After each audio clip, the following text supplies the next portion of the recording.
Kabul, Afghanistan. The tall man, wearing a shabby grey robe with a deep hood obscuring his entire head, walked out of the employee entrance of the Safi Landmark Hotel. He appeared to be destitute, possibly homeless, even though he had just given a high-ranking representative of Al-Qaeda $50 million to blow up the Rose Bowl in Pasadena, California. This terror attack was to occur on New Year's Day in front of a huge worldwide television audience. He had also promised an additional $50 million upon successful completion of the task.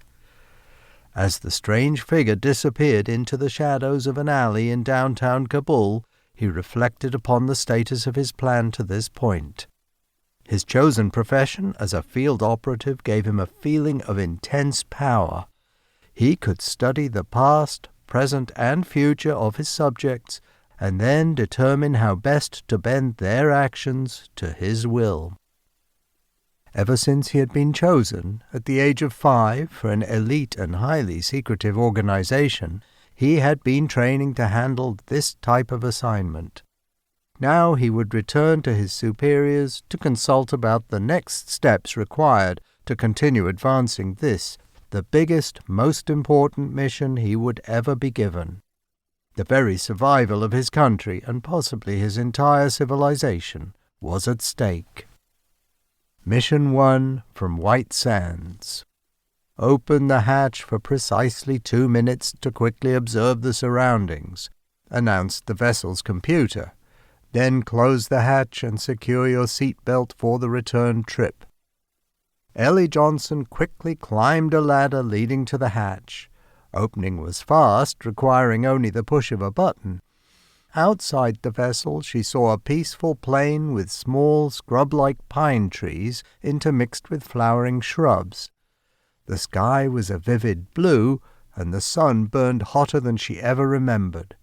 The landscape looked the same in all directions except for what appeared to be a pile of rocks about 40 feet to Ellie's left.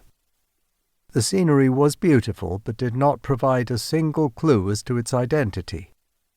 The real purpose of this brief trip was to determine if a passenger could survive a round trip in the vessel.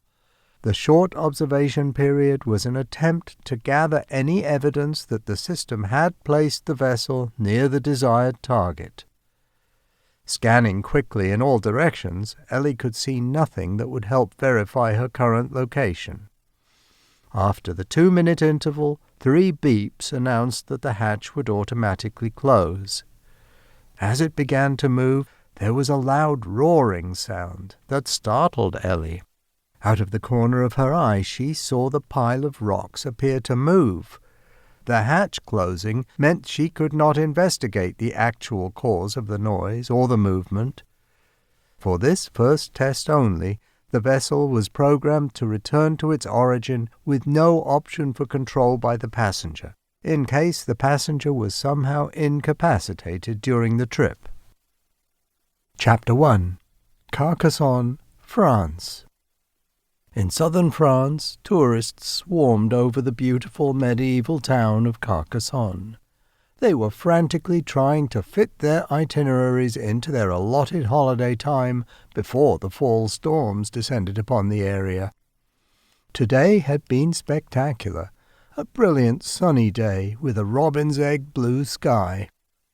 When the sun started to approach the western end of its daily route, dark clouds began to gather about the mountain tops to the south. On the east side of a narrow cobblestone street, within the medieval walls of the old city, was a small souvenir shop. The owner, Wazim Darzi, locked the shop's door so he could retire to his living quarters above. It had been a good sales day, and now it would be nice to relax and offer a prayer of thanks to Allah. The phone rang shrilly and startled him. Living a highly secretive life, Wazim received few phone calls. He stared at the offending object, wondering who it could be. When he answered, he heard a deep, rumbling voice speaking in almost unintelligible French.